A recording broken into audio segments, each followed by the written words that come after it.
Central 2 trailer, 2 song எல்லாமே ஒரு emotional ஃபேக்டராக இருந்தது. ஜாலியான சீன்ஸுன்னு பார்த்தீங்கன்னா, அவங்க சைக்கிளில் போகிற அந்த ஒரு சீன் தான் சொல்ல முடியும்னு நினைக்கிறேன். தண்ணி அடிக்கிறத பற்றி நான் சொல்லலை. தண்ணி அடித்தா அது ஜாலி கிடையாது. கவுண்டமணி ஒரு படத்தில் சொல்லியிருப்பார், ஞாபகம் இருக்காது, இவ்வளோ கஷ்டப்பட்டு அடிக்கிறோம், ஜாலியாக அடிக்கிறேன்னு சொல்கிறீங்களா? அது மாதிரி ஏன் அதை சொல்கிறேன் அப்படின்னா, நான் வந்து இந்த யூனிட்டில் எனக்கு யாருமே தெரியாது. இங்கே வந்ததுக்கப்புறம் தான் சரி ஓகே நமக்கு தெரிஞ்ச ஒரு ஆர்வி உதயகுமார் வந்திருக்காரு. அஃப்கோர்ஸ் நான் வந்ததே வந்து இங்கே பேரரசுக்கு தான் வந்தேன். பேரரசுக்கு வந்து அவர் வந்து ஒரு லீட் ரோல் பண்ணியிருக்கேன் அப்படின்னு சொன்னார். கண்டிப்பாக நம்ம போய் வாழ்த்தணும் அப்படின்றதுனால தான் நான் வந்து வீட்டில் ஒரு ஃபங்க்ஷன் ஒன்று இல்லை, ஒரு கிராண்ட் டாட்டருக்கு பர்த்டே ஃபங்க்ஷன் அது நடந்துகிட்ருக்கு. சரி வந்துட்டு தலை காமிச்சிட்டு போகலாம் அப்படின்னு வந்தேன். அப்புறம் வந்து பார்த்தா நம்ம ட்ரம்ஸ் சிவமணி அவர் இங்கே வந்ததுக்கு காரணம் வந்து அவருடைய ஃப்ரெண்டு மியூசிக் டைரக்டர் அப்படின்னு சொன்னார். இவர் அண்ணங்கிட்ட தான் அவர் வந்து பியானோ கற்றுக்கிட்டார் அப்படின்னு சொன்னார். ஸோ ஏதோ ஒரு கனெக்ஷனில் தான் எல்லாமே உள்ளே வர முடியும். எப்படி சென்ட்ரலில் வந்து எல்லாரும் ஒன்றா இறங்கினாலும் ஒவ்வொருத்தரும் ஒவ்வொரு திசைக்கு போயிடுவாங்க. ஆனால் சென்ட்ரலுக்கு வந்து தானே ஆகணும், எங்கே வெளியூர் போகிறோம் அந்த மாதிரி வந்திருக்கோம். ஸோ சென்ட்ரல் இந்த படம் மிகப்பெரிய வெற்றி அடையணும். பேரரசுக்கு வந்து என்னுடைய மனப்பூர்வமான வாழ்த்துக்கள்.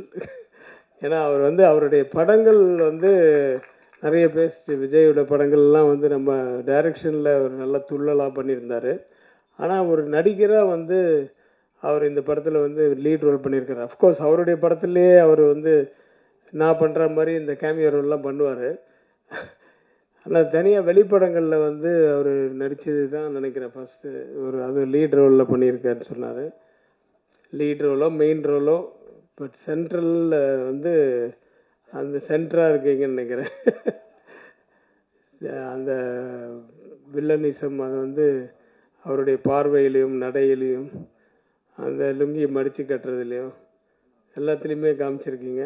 நடிப்புலேயும் படம் பார்த்தா தெரியும், இதிலே தெரியுது, ட்ரெய்லர்லேயே எமோஷ்னலான சீன்ஸ் தான் இருக்குது த்ரூ அவுட் த சாங். இது அவர்கிட்ட கேட்டேன், மியூசிக் டைரக்டர்கிட்ட எத்தனை சாங்னு கேட்டேன், 4ன்னு.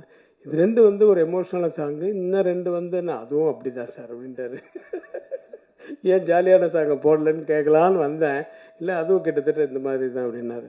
ஸோ கதைக்கு ஏற்ற மாதிரி ஒரு மியூசிக் அது அவரால் என்ன முடியுமோ அந்த அளவுக்கு மேக்ஸிமம் கொடுத்துருக்காரு. அவருக்கு என்னுடைய வாழ்த்துக்கள். படம் பாடல்கள் மட்டுமல்ல, படமும் மிகப்பெரிய வெற்றி அடைய வேண்டும். பேரரசு ஆட்சி செய்யுங்கள் சினிமாவில், நடிப்பில் இப்பொழுது டைரக்ஷன் அப்பப்போ மறந்துடாதீங்க அதுவும்.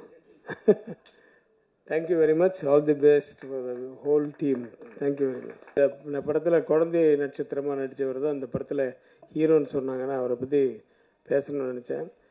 அதுக்கப்புறம் பேரரசு வந்து எப்படி எல்லாரும் இங்கே யூனியனில் இருக்கிறவங்க வந்திருக்காங்கல்ல, அவங்கள பார்த்தவொன்னே தான் ஞாபகம் வருது. பேரரசு வந்து ஆஸ் எ டைரக்டர் மக்களை வந்து கவர்ந்துருக்கிறாரு.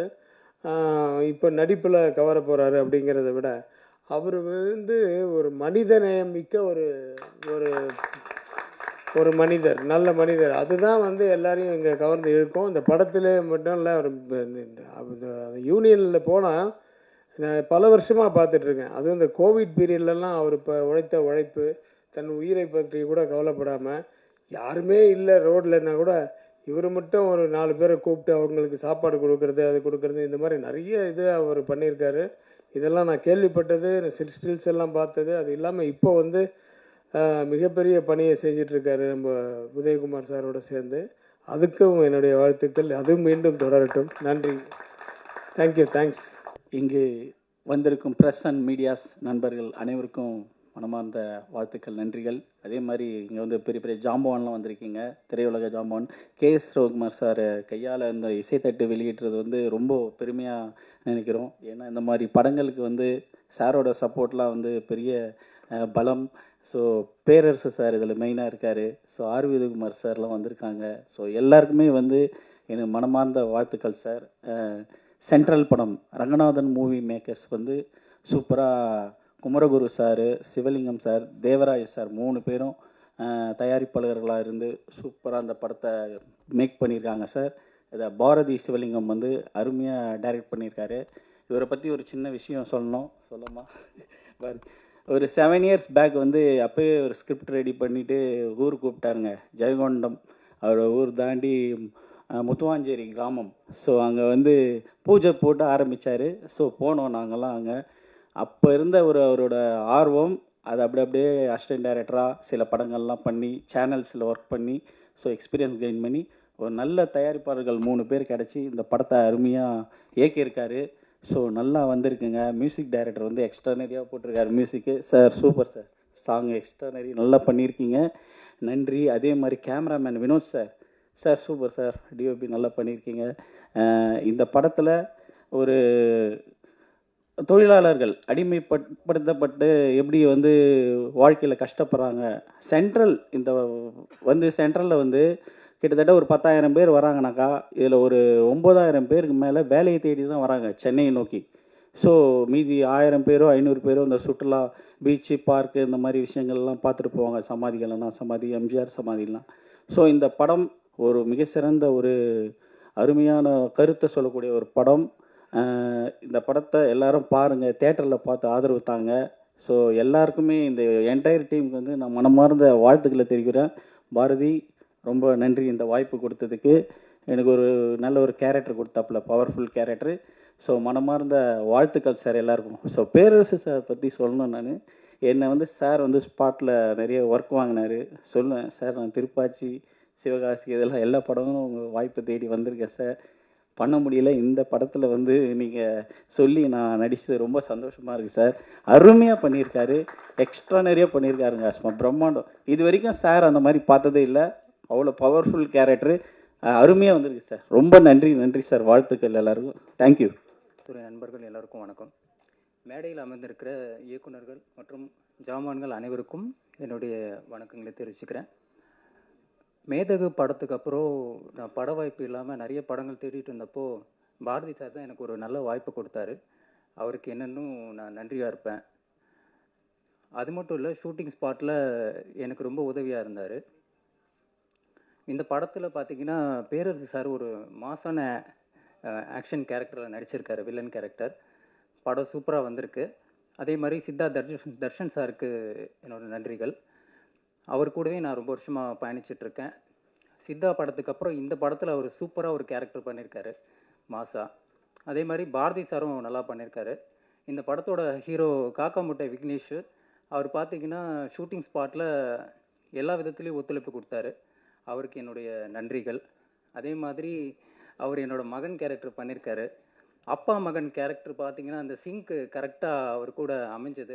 அதுக்காக அவருக்கு நன்றியை தெரிவிச்சுக்கிறேன்.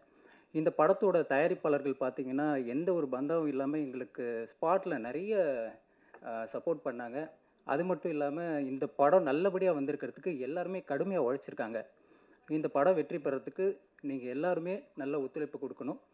சென்ட்ரல் ஒரு மாசான டைட்டில், மாசான வெற்றி பெறத்துக்கு உங்கள் எல்லாருடைய ஆசீர்வாதம் கேட்டு நன்றி, வணக்கம்.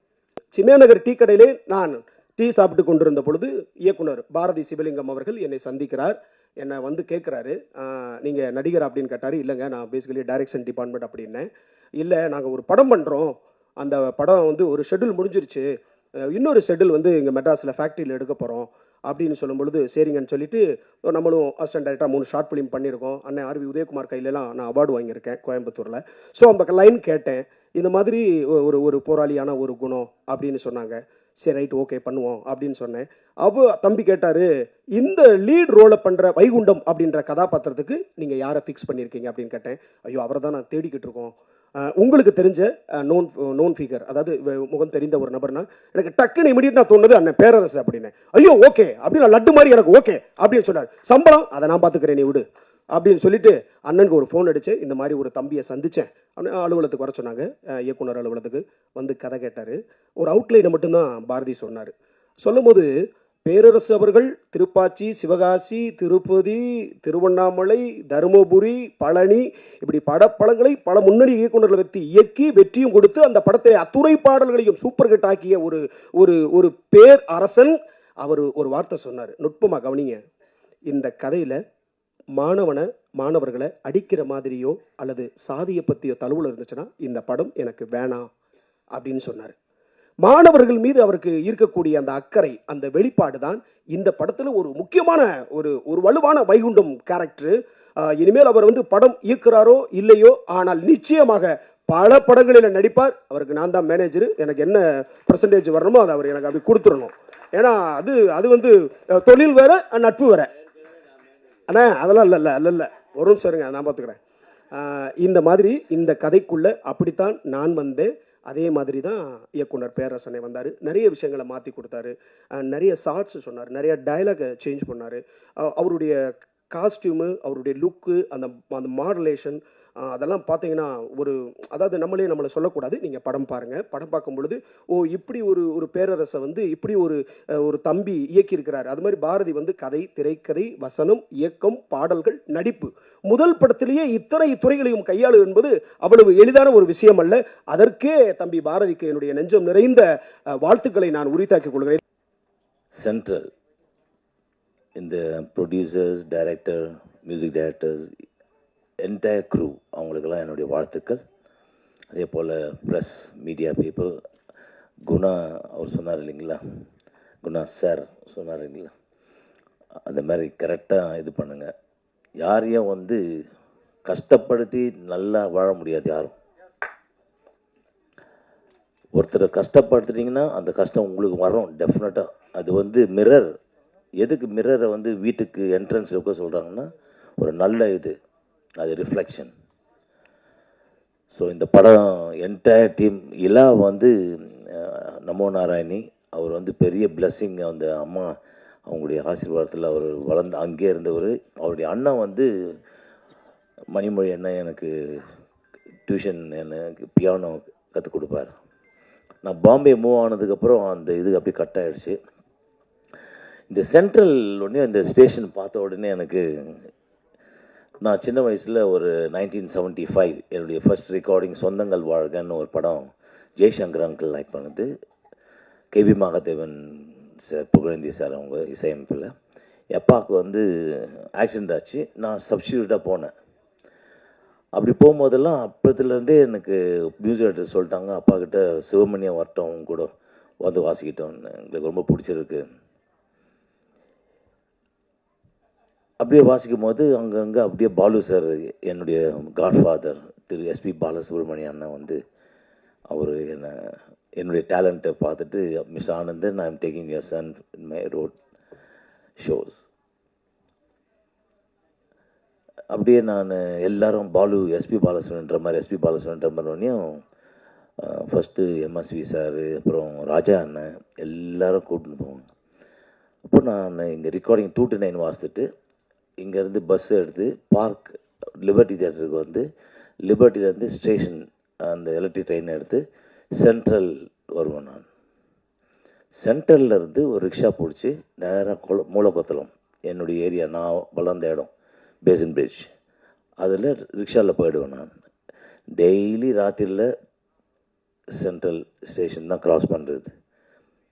அதே போல் பாலன கச்சேரி வாசிக்கும்போது சென்ட்ரல் ஸ்டேஷன்லேயே இன்ஸ்ட்ருமெண்ட்ஸ்லாம் வச்சுட்டு வீட்டுக்கு போய் துணி மாற்றி உடனே நாங்கள் வேறு ஊருக்கு கிளம்புவோம். அந்த மாதிரியான ஒரு இது இன்றைக்கி அந்த சென்ட்ரல்னு பார்த்தோன்னே ரொம்ப டச்சிங், மறக்க முடியாது. எல்லாருக்குமே அது ஒரு சென்ட்ரல் அது. ஸோ இங்கே வந்திருக்கும் பெரியவர்கள் எல்லாருக்கும், அண்ணன் உதயகுமார் அண்ணன் எல்லோரும், இதே போல் சார் அண்ட் என்னுடைய வாழ்த்துக்கள். இல்லை, you done a very good composition, very touching, and songs எல்லாம் ரொம்ப நல்லா இருந்தது. God bless, all the best. எல்லா மீடியா பீப்புளுக்கும் நன்றி, இங்கே வந்ததுக்கு மக்களுக்கும் நன்றி. இங்கே பெரியவங்க எல்லாருக்கும் அவங்க பேர் சொல்ல எனக்கு தகுதி இல்லை, அதனால் பொதுவாக பெரியவங்கன்னு சொல்லிடுறேன். நான் இப்போ நன்றி தான் சொல்ல போகிறேன். என்னை பெற்றெடுத்த அம்மா அப்பாவுக்கு ஃபஸ்ட்டு நன்றி, என்னை இப்படி ஒரு நல்ல பிள்ளையாக ஃபஸ்ட் எடுத்ததுக்கு. அடுத்தது எனக்கு இந்த சான்ஸ் கொடுத்த பாரதிக்கு, இந்த சான்ஸ் கொடுத்த பாரதிக்கு நன்றி. இந்த பாரதி இவர் தான் மியூசிக் டைரக்டர்னு சொன்னோன்னே ப்ரொடியூசர் எந்த கேள்வியும் கேட்காம ஓகே இவர் இருக்கட்டும் சொன்னதுக்கு ப்ரொடியூசருக்கு ஒரு நன்றி. அப்புறம் எங்கள் அண்ணன் வந்திருக்காரு இங்கே, அவர் ரீரெக்கார்டிங் என்ன வேணும்னு தாஜினூர்கிட்ட கேட்டு ஒரு சிஸ்டம் பெருசாக பண்ணி கொடுத்துட்டு எனக்கு ஒர்க் பண்ண வச்சார். கொஞ்சம் ஏற்றிடலாம். அவர் தான் எங்கள் அண்ணன். அவர் அப்புறம் என் கூட ஒர்க் பண்ண சதீஷ் இருக்காரா? இருந்தார். அவருக்கும் நன்றி. ரீரெக்கார்ட் நிறைய ஒர்க் பண்ணார். அப்புறம் என் கம்போசிங்க்கு ரொம்ப உதவியாக இருந்த அவங்க மதுப்பிரியா, அவங்களுக்கும் என் நன்றின்னு நினைக்கிறேன். இதுக்காக தான் நான் இந்த இது வந்து நன்றிங்க. First of all thank you so much media. எங்கள் படத்தை சப்போர்ட் பண்ணுறதுக்காக இவ்வளோ நேரம் பொறுமையாக வெயிட் பண்ணி எங்களை கவர் பண்ணிகிட்ருக்கீங்க. So thank you so much. And எங்கேருந்து ஆரம்பிக்கிறதுன்னு தெரியல. சாரி, ஓகே, சென்ட்ரல்லேருந்து ஆரம்பிக்கிறேன். நான் பிறந்ததுலேருந்து சென்னை தான். ஸோ எனக்கு சென்ட்ரல் ரொம்ப முக்கியம். இந்த படமும் அப்படி தான், ரொம்ப முக்கியமான ஒரு படம். அண்ட் பாரதி பிரதர் ஒரு 4 வருஷத்துக்கு முன்னாடி தான் இந்த கதையை என்கிட்ட சொன்னார். ஸோ அதுக்கப்புறம் நடுவில் ஒரு 2 வருஷம் காணாமல் போயிட்டார். சொல்லிவிட்டு எங்கே போனாருன்னு தெரில.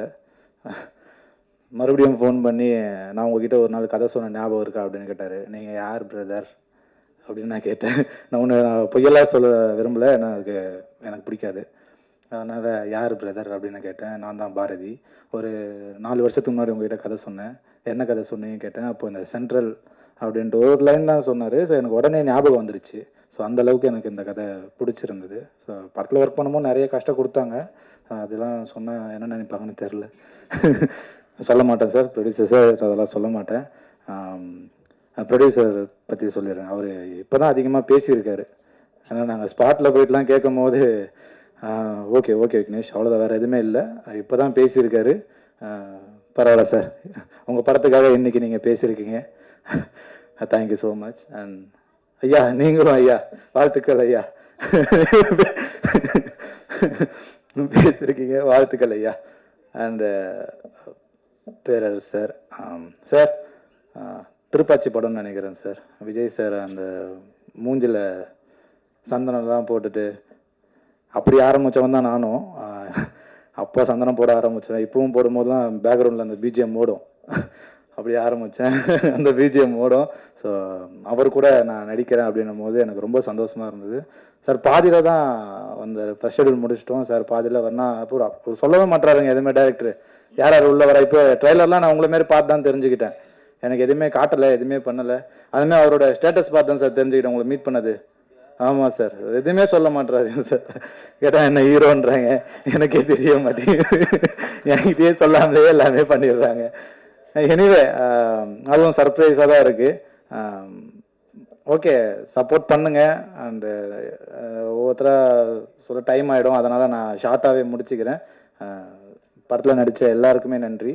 படத்துக்கு சப்போர்ட் பண்ண போகிற எல்லாருக்குமே நன்றி. அண்ட் இன்னும் சப்போர்ட் கொடுங்க. மனநிறைவு. தேங்க்யூ. வாத்தியார்னாலே நமக்கு பிடிச்சது எம்ஜிஆர் தான். அது வாத்தியார்னு ஏன் பேர் வந்து புரட்சி தலைவர்னு பேர் வந்ததுக்கு 1000 காரணம் இருக்கலாம். வாத்தியார் அப்படின்னா ஏன் சொல்லுவோம்னா, அவர் படங்களை நல்ல விஷயத்தை சொல்லி தருவார். குடிக்காத, தம் அடிக்காத, யாருக்கு குடியும் கெடுக்காத, கஞ்சா வைக்காத, கத்தி வச்சு குத்தி குத்தி கொள்ளாத, வன்முறையெல்லாம் செய்யாத, இந்த விஷயம் நல்ல நல்ல விஷயங்கள். வில்லனை கூட கடைசியாக மன்னிச்சதை விட தவிர கொல்ல மாட்டார். இந்த மாதிரி நிறைய நல்ல விஷயங்கள் சொன்னதுனால தான் அவர் வாத்தியார்னோம். அந்த திரையுலகில் இங்கே ப்ரொடியூசராக 3 வாத்தியார் வந்திருக்காங்க. ரொம்ப நல்ல வாத்தியாருங்க அவங்க, ரொம்ப நல்ல வாத்தியாருங்க. எனக்கு ஃபஸ்ட்டு உங்கள் வாத்தியாருக்கு தெரியாது, தெரிஞ்சுதான் ஃபஸ்ட்டு ஒத்துக்க மாட்டேன். ப்ரொடியூசர் 3 ப்ரொடியூசர், ஓகே, ஒரு ப்ரொடியூசர் அதிக சம்பளம் வாங்கலாம், 3 ப்ரொடியூசர் நிறைய சம்பளம் வாங்க நினச்சேன். இவங்க 3 ஒன்றா சுருக்கி அது வேறு விஷயம். ஸ்பாட்டில் நான் ஷார்ட் முடிஞ்சு உட்காந்துருப்பேன். அவங்க 3 பேரும் வருவாங்க. எனக்கு பிடிச்சத தெரியும், வாத்தியாரை தெரியும், டக்கு எந்திரிச்சிருவேன். இவங்க என்னென்னா அவங்க பாயிண்ட் ஆஃப்ல பெரிய டைரக்டரு அப்படின்ட்டு சார் உட்காரும்பாங்க. அவங்க என்ன டயர்டாக நினச்சி உட்காரும்பாங்க. நான் அவங்களை வாத்தியார் நினச்சி உட்கார முடியாமல் நான் நின்றுட்டே இருப்பேன். நிறைய நேரங்களில் இவங்க வரும்போதெல்லாம் நான் கூட்டு நின்றுட்டே இருப்பேன். உண்மையா இல்லையா? காரணம் வாத்தியார் நினச்சி பிடிச்ச நேரத்தை உட்காந்துருப்பேன், கால் போட்டிருப்பேன். வாத்தியார் ஆக்கிட்டான். அந்த வாத்தியார் வந்து படம் பண்ண வரங்கிறது சந்தோஷமான விஷயம். அதனால நல்ல வாத்தியாராக இருக்காங்க. இயக்குனர் பாரதி சிவலிங்கம், இவர் தான் குணாசை தான் கூப்பிட்டு வந்தார். அவன் ஃபஸ்ட்டு சொல்லும்போதே ஒரு நெகட்டிவ் காட்டினாங்க, கொலையெல்லாம் பண்ணணுமாங்க. என்னடா அது நம்ம இப்படா அப்படின்ட்டு ஃபஸ்ட்டு கொஞ்சம் தவிர்த்தேன். அப்புறம் திருப்பி ஸ்கிரிப்ட் கொஞ்சம் உள்ளே கேளுங்க சார். நாங்கள் கதை சொல்லும்போது ஒரு ஃபீல் இருந்துச்சு கதையில், ஒரு நல்ல விஷயம், கண்டென்ட்டு நல்லா இருந்துச்சு. ஓகே, இதில் வந்து நம்ம நல்லவனா கெட்டவனா தேவையில்லை, கதை நல்ல கதை, நம்ம அதில் பண்ணுவோம். ஏன்னா அவர் கதை சொல்லும்போது ஒரு இந்த வறுமையில் வாடுவாங்கள்ல, ஊரில் நிறைய பார்த்துருக்கேன். படிக்கிற பசங்க, படிக்கிற பொம்பளை பிள்ளைகள்லாம் இந்த லீவில் எங்கள் ஊரில் வந்து முந்திரி தோப்பு ஜாஸ்தியாக இருக்கும். படித்து முடிஞ்சோன்னா முந்திரி தோப்புக்கு போயிட்டு அந்த முந்திரி பழம் முடுங்கிறது, பிள்ளைங்க முந்திரி பழத்தையும் கொட்டையும் தனியாக பிரித்து வைக்கிறது, இது அதில் எடை போட்டு காசு கொடுப்பாங்க. அதுக்கு ஒரு குரூப்பு போயிடும். ஒரு எங்கள் ஊரில் ஒரு பஞ்சு மில் இருந்துச்சு, அங்கேயும் வேலைக்கு போகிறாங்க. இப்போ நிறைய பொம்பளை பசங்களும் அங்கேயும் தான் போவாங்க. அது டக்குனு மைண்டில் வந்துச்சு, ஓகே நம்ம பார்த்த ஒரு வாழ்வியல் மேட்ரு அப்படின்ட்டு. சரி ஓகே, அப்புறம் சாங்கெலாம் போட்டு கேட்கும்போது இது ஒரு ஜாதி படமாக இருக்குமோன்னு தோணுச்சு எனக்கு சாங் கேட்கும்போது. அப்புறம் கதை கேட்கும்போது இல்லை. ஆனால் இந்த படத்தை பொறுத்த வரைக்கும் என்னென்னா, விளிம்பு நிலை அந்த இனத்தை சேர்ந்த ஒரு கதை தான், ஒரு ஜாதியின் வழி சொல்கிற கதை தான். இன்னொரு ஜாதியினருக்கு வழியை கொடுக்கக்கூடிய கதை இல்லை. அதுதான் நான் எதிர்பார்த்தேன். எல்லா ஜாதி படம் நிறைய எடுக்கலாம். அந்த ஜாதி கலாச்சாரம், அந்த ஜாதி பண்பாடு, அந்த ஜாதியில் உள்ள சிக்கல்கள், அந்த ஜாதியில் உள்ள பிரச்சனைகள், இது சொல்லணும், அதான் சமூகத்துக்கு தெரியும். ஆனால் இன்னொரு ஜாதி சொல்லக்கூடாது. நம்ம ஜாதியோட வழி சொல்கிறதுனால இன்னொரு ஜாதிக்கு வழி கொடுக்கக்கூடாது. அது பெரிய கொடுமை. அது சினிமாவில் வந்து செய்யும்போது அது கலைத்துறைக்கே பண்ணுற துரோகம். அது பிரிவினை உண்டாக்கிறோம். அது அந்த விஷயத்தில் தான் நான் பாரதி சிவலிங்கத்தை மனசார பாராட்டுறேன். விளிம்பு நிலை மக்கள்னு சொல்லுவாரே தவிர அது சார்ந்த கதை, அவ்வளோதான். அது சார்ந்த கதை. அந்த விளிம்பை தாண்டலை, அவர் விளிம்பு நிலையை தாண்டலை. அதை கரெக்டாக கையாண்டிருக்கார். நீங்கள் ஃபஸ்ட்டு ஒரு சாங் பார்க்கும்போது தோணும், ஆனால் அதுக்காக அதில் வந்து படத்தில் இருக்காது. அழகாக அந்த லிமிட்டை தாண்டாமல், யாரையும் மனசையும் புண்படுத்தாமல் அழகாக பண்ணியிருக்கார். பாராட்டுகள் பாரதி சிவலிங்கம். இங்கே வருகை தந்துள்ள பத்திரிகையாளர்களுக்கு நன்றி. மேடையில் அமர்ந்துள்ள திரை ஜாம்பவான்கள் அனைவருக்கும் நன்றி. பத்திரிகையாளர்கள் இவ்வளோ நேரம் பொறுமையாக காத்துட்ருக்கிறது தெரியுது. நானும் ஒரு மீடியாக்காரன் தான். எனக்கு எப்போ போயிட்டு கார்டை எடிட்டர் டேபிளில் வைப்போன்னு சொல்லிட்டு காத்துட்ருக்கிறது எனக்கு தெரியுது. நானும் சேனல் தான் ஒர்க் பண்ணிகிட்டு இருக்கேன். ஸோ அங்கேருந்து அங்கே வந்திருக்கேன். அதனால் உங்களோட வழி எனக்கு நல்லா தெரியுது. ஸோ எங்களுக்காக கொஞ்சம் வெயிட் பண்ணுங்கள். மீடியாலேருந்து ஒருத்தன் படம் பண்ண வந்திருக்கேன், எனக்காக கொஞ்சம் வெயிட் பண்ணுங்கள். நேற்று நைட்டு கூட ஒரு மீடியா சார்ந்த நபர் வேற ஒரு சேனலில் ஒர்க் பண்ணுறவர், நானும் இப்போ ஒர்க் பண்ணிட்டு தான் இருக்கேன், ரிசைன் பண்ணல. அவர் சொல்கிறாரு, இப்போ நீங்கள் படம் பண்ணிட்டு போது எங்களுக்கு ஒரு கான்ஃபிடென்ட் வந்துருச்சு, சீக்கிரம் நாங்களும் ஒரு படம் பண்ணுவோம்னு சொல்லிட்டு அவருக்கு ஒரு பெரிய கான்ஃபிடென்ட் வந்திருக்கு. அவரும் ஒரு பத்திரிகையாளர் தான், ஒரு சேனலில் ஒர்க் பண்ணிட்டு இருக்காரு. ஃபஸ்ட்டு சென்ட்ரல், நான் வேற ஒரு கதையை தூக்கிட்டு அலைஞ்சிட்டு இருந்தேன், ஆப்ரகாம் லிங்கன் சொல்லிட்டு. அட்டகத்தி தினேஷுக்கு ஓகே பண்ணி வச்சுட்டு ஏறாத ப்ரொடக்ஷன் கம்பெனியில் எல்லா கம்பெனியும் ஏறி இறங்காச்சு. அவருக்கு என்ன பிஸ்னஸ் இருக்குது, இவருக்கு என்ன பிஸ்னஸ் இருக்குது, நிறைய போயிட்டு இருந்துச்சு. ஒரு விரக்தியில் உட்காந்துட்டு இருக்கும்போது திடீர்னு சென்ட்ரல் கதையை வந்து நம்ம ப்ரொடியூசர் தமிழ் சிவலிங்கம் ஐயாட்ட சொன்னேன். சரிங்க இதை நம்ம பண்ணலாம் அப்படின்னு சொல்லிட்டு குமரகுரு சார்ட்ட அறிமுகப்படுத்தினார். அவங்கள்ட்ட கதை சொன்னாங்க. கிட்டத்தட்ட ஒரு 6 மாதம் கதை எழுதி கரெக்ஷன் சொல்லி அவங்களோட கரெக்ஷன் சொன்னாங்க. ஒரு வழியாக கதையை முடிச்சு ஆஃபீஸ் போட்டு கொடுத்து நல்லபடியாக ஆரம்பித்து வச்சாங்க. நல்லபடியாக போணுச்சு. ஹீரோவுக்கு நிறைய ஆடிஷன் பண்ண வேறு ஆப்ஷன் போணுச்சு. கடைசியில் காக்கா முட்டை விக்னேஷ் வந்து அதில் உட்காந்தாரு. ரொம்ப ஒரு படத்தில் வந்து ரொம்ப அழகாக பண்ணியிருக்காரு. எளிமையான ஒரு மனிதர். எங்கள் படத்துக்கு ரொம்ப சப்போர்ட் பண்ணியிருக்காரு. நடிப்பை பற்றி சொல்லணும்னா அவர் காக்கா மூட்டையிலேயே வந்து மணிகண்டன் சார் வந்து நல்லா வேலை வாங்கியிருப்பார். நடிப்பை பற்றி குறை சொல்லவே முடியாது. அவ்வளோ கரெக்டாக மீட்ரு கரெக்டாக ஒரு காட்சிகளுக்கும் மீட்ரு கரெக்டாக மெயின்டைன் பண்ணி அழகாக நடிச்சிருக்காரு. அவருக்கு வாழ்த்துக்கள் ஃபர்ஸ்ட் இந்த படத்துக்கு. நெக்ஸ்ட்டு போகிறதுக்கு முன்னாடி எனக்கு சோறு போட்டு காப்பாற்றி இவ்வளோ தூரம் என்னை வாழ வச்ச ராஜ் தொலைக்காட்சி நிர்வாகத்துக்கும் ராஜ் டிவிக்கும் என்னுடைய மிகப்பெரிய நன்றி. ராஜ் டிவி ரவி சாருக்கு மிகப்பெரிய நன்றி. நான் இங்கே நின்றுட்டு இருக்கேன், சோறு திங்கிறேன், வீட்டில் நல்லா இருக்கேன்னா ராஜ் டிவி தான் காரணம். ஏன்னா விரக்தியில் கதை சொல்ல நிற்கும் போது என்னை கூப்பிட்டு வேலை கொடுத்து ப்ரோக்ராம் டைரக்டர் ஆக்கி நல்ல சம்பளம் கொடுத்து என்னை காப்பாற்றின ராஜ் டிவிக்கு முக்கிய நன்றி. ஒரு நன்றியோட தான் இதை சொல்கிறேன். Next producers Kumaraguru sir, Tamil Sivalingam ஐயா, விஆபிஎன் தேவராஜ் அவர்கள் 3 பேரும் இந்த கதைக்கு சப்போர்ட் பண்ணது கொஞ்சம் நெஞ்சம் இல்லை. அவ்வளோ கஷ்டப்பட்டு நெருக்கடிகள் கடந்து ஒவ்வொரு டேவும் ஷூட் போகிறதுக்குள்ள அவங்க கையில் காசே இருக்காது. எப்படியோ ரெடியாக அன்றைக்கி ஒரு நாள் ஷூட்டை முடிக்கிறதுக்குள்ளே எங்கள் உயிரே போயிடும். அவ்வளோ கஷ்டப்படுவாங்க. அதை பார்த்து நானும் எனக்கு கஷ்டமாக இருக்கு, என்னடா இவ்வளோ கஷ்டப்படுறாங்களே அப்படின்னு சொல்லி பார்த்துட்டே இருப்போம். அதெல்லாம் கடந்து நாங்கள் கேட்குறதெல்லாம் கொடுத்து படத்தை முடிகிறதுக்கு ரொம்ப உறுதுணையாக இருந்தாங்க. சரி, ஃபஸ்ட்டு ஷெடியூல் முடிச்சிட்டோம் படத்தை. செகண்ட் ஷெடியூல் போகும்போது சிட்டி, அதில் ஒவ்வொரு கேரக்டராக சூஸ் பண்ணிகிட்டு இருக்கோம். அப்புறம் தான் பேரரசு சார், இந்த கேரக்டருக்குள்ளே அவர் வந்ததெல்லாம் பெரிய சந்தோஷமான ஒரு விஷயம். அவர் உள்ளே வந்தது நிறைய ஆப்ஷனில் யோசிச்சுட்டே இருந்தோம். திடீர்னு ஒரு அண்ணன் குணா அண்ணன் ஒரு ஆப்ஷன் சொன்னார், பேரரசு சார் போட்டால் சூப்பராக இருக்கும், டிஃப்ரெண்ட்டாக இருக்கும் அப்படின்னு சொல்லி. சரி ஓகே யோசிச்சிட்டோம். ஓகே, மிகப்பெரிய ஒரு ஜாம்பவான் இயக்குனர் அவரெல்லாம் போய் அவர் பக்கத்தில் நம்ம ஒர்க் பண்ண முடியுமா அப்படின்னு சொல்லி யோசிச்சுட்டே இருந்தோம். அவர் நேரில் வந்ததுக்கு அப்புறம் தெரிஞ்சுது அவர் எவ்வளோ எளிமையான மனிதர், அவர் ஏன் அந்த உயரத்தில் இருக்காரு அப்படின்னு தெரிஞ்சுது. எங்கள் கூட ஜாலியாக மிங்கிலாகி பாரதி என்ன பண்ணலான்னு சொல்லிட்டு ஜாலியாக இறங்கி சூப்பராக ஒரு சம்பவம் பண்ணியிருக்காரு. டைரக்ஷன்லையும் எங்களுக்கு நிறைய ஒர்க் பண்ணார், சூப்பராக ஒர்க் பண்ணி கொடுத்தாரு, உண்மையை சொல்லிடுறேன். அப்புறம் கேஎஸ் ரவிக்குமார் சாருக்கு, மரியாதைக்குரிய திரு இயக்குனர் கேஎஸ் ரவிக்குமார் சார் எங்களுக்கு வாழ்த்தி சென்ற அவருக்கு மிகப்பெரிய ஒரு நன்றியை தெரிவிச்சுக்கிறேன். 2 சோனி இங்கே வரல, அதனால் ஏதோ ஒர்க்கில் மாட்டிக்கிறதுனால வர முடியல. 2 அடுத்து எடிட்டர் படத்தை நல்லபடியாக டைமுக்கு எடிட் பண்ணி கொடுத்தாரு. கேமராமேன் ரொம்ப ஹம்பிளாக தினைக்கும் கேட்ட மாதிரி ஷார்ட்ஸ் தினைக்கும் பொறுமையாக நின்று எடுத்து கொடுத்தாரு, அவருக்கு நன்றி. ஒவ்வொரு கேரக்டரும் சூஸ் பண்ணும்போது ரொம்ப பார்த்து சூஸ் பண்ணோம். இந்த ஹீரோ கதாபாத்திரத்துக்கு அப்பா கேரக்டர் நாங்கள் நிறைய நோன் பேஸாக தேடிட்டு இருந்தோம். அதுக்கப்புறம் வேண்டாம், கொஞ்சம் புதுமுகமாக 1-2 படம் பண்ண ஆர்டிஸ்டாக செலக்ட் பண்ணும்போது யோசிக்கும் போது ராஜா பார்த்தோம், மேதகு படத்தில் பார்த்தோம், அவரை தூக்கி போடலாம் கரெக்டாக இருக்குன்னு சொல்லி யோசிச்சு அவரும் அவரோட கதாபாத்திரத்தை நல்லா பண்ணியிருக்காரு. ஆர்வி உதயகுமார் சார் வாழ்த்துனதுக்கு மிகப்பெரிய நன்றி. எங்களுக்காக வரல, சாரோட பேரரசு சாரோட அன்புக்காக அவங்களோட இதுக்காக தான் வந்திருக்காங்க. எங்களுக்காக யாருமே வரல, ஒரே ஆள் பேரரசு சாருக்காக மட்டும்தான் எல்லாரும் வந்தாங்க. பெரிய ஆளுங்க எல்லாருமே வந்தது அவரால் தான். பத்திரிகையிலேருந்து மீடியாவுக்குள்ள ஒரு இயக்குனர் வர்றது ரொம்ப கஷ்டமான ஒரு சூழல். ஏன்னா அங்கே உட்காந்துருக்க எல்லாரும் நான் தான், நீங்கள் எல்லாருமே நான் தான்.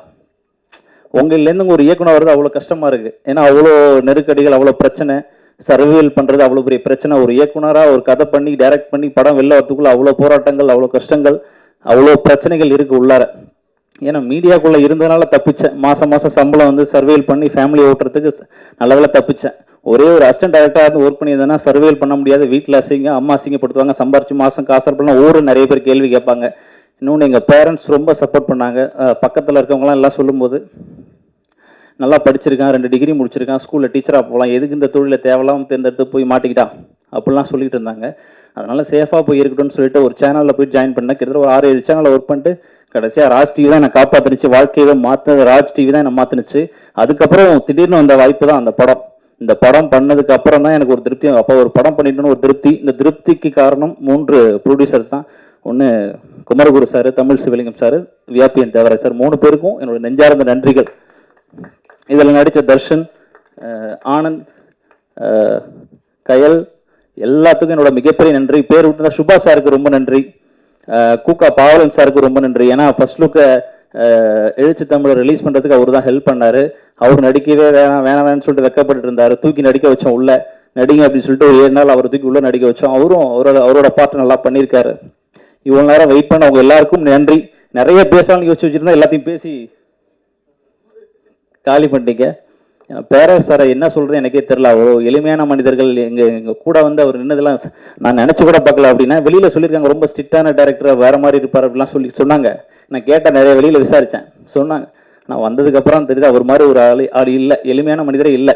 நேற்று ஒரு தடவை பேசிகிட்டு இருக்கும்போது மெடிக்கல் ஷாப்பில் கடைக்கு போகிறேன், அவர் பேரரசு சாரை பற்றி பேசிகிட்டு இருக்கேன். அங்கே மெடிக்கல் ஷாப்பில் டிவியில் திருப்பாச்சி படம் ஓடுது நேற்று, சன் டிவியில். அவர் எங்களுக்கு கிடைச்சது ஒரு மிகப்பெரிய பொக்கிஷம் இந்த படத்தில்.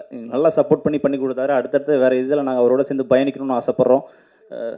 மியூசிக் டைரக்டர் இலா அவருக்கு மிகப்பெரிய ஒரு நன்றி. எங்களுக்கு சப்போர்ட் பண்ணதுக்கு மிகப்பெரிய நன்றி. அடுத்து சென்ட்ரலை பற்றி பேசுவோம். 12th லீவில் நான் உண்மையாகவே வந்து லீவில் வந்து சென்னை குடும்ப கஷ்டம் காரணமாக வந்து சென்னைக்கு வந்தேன். சென்ட்ரலில் அவங்க ஒரு இடத்துல ஒர்க் பண்ணேன். அதில் கிடைச்ச அனுபவங்களை வச்சு அந்த கதை ஒர்க் பண்ணி சின்ன சின்ன சேஞ்சஸ் பண்ணி கமர்ஷியலான விஷயங்களை ஆட் பண்ணி இந்த படத்தை பண்ணோம். என்னோட பயோகிராஃபின்னு தேவராஜன் சொல்லிட்டு போயிட்டார். அதில் சில கமர்ஷியலான விஷயங்களும் எல்லாருக்கும் கனெக்ட் ஆகிற மாதிரி சில விஷயங்கள் வச்சு இந்த சென்ட்ரல் படம் உருவாகிருக்கு. கண்டிப்பாக அவங்க எல்லாருக்கும் பிடிக்கணும்னு சொல்லிட்டு நம்புகிறோம். இந்த சென்ட்ரல் படத்துக்கு நீங்கள் சப்போர்ட் பண்ணுங்கள். பெரிய பெரிய படத்துக்கு மட்டும் சப்போர்ட் பண்ணாதீங்க. இந்த மாதிரி எங்களை மாதிரி எளிமையான மனிதர்களுக்கும் சப்போர்ட் பண்ணால் தான் அடுத்தடுத்து என்ன மாதிரி அங்கே உட்காந்துருக்க ஒருத்தரும் தூக்கிற அந்த ஃபீல்டுக்குள்ளே ஒரு இயக்குனராக வர முடியும். நீங்கள் தான் எங்களுக்கு சப்போர்ட் பண்ணணும். யாராவது பேரை மறந்து தான் மன்னிச்சிருங்க. தாஜ்னு சாருக்கு ஒரு பெரிய நன்றி. எங்களுக்காக வந்து இவ்வளோ நேரம் அதை ஒதுக்கி ஒர்க் பண்ணீங்க, பேசுனீங்க, 2 வார்த்தை பேசுனீங்க. ரொம்ப நன்றி சார். நிறைய பேசணும், ஒரு 1 ஹவராவது பேசலாம்னு நினச்சேன், முடியல. எல்லாருக்கும் நன்றி. தலைவணங்கி உங்கள் எல்லாருக்கும் நன்றி சொல்கிறேன். நன்றி, வணக்கம். Thank you very much.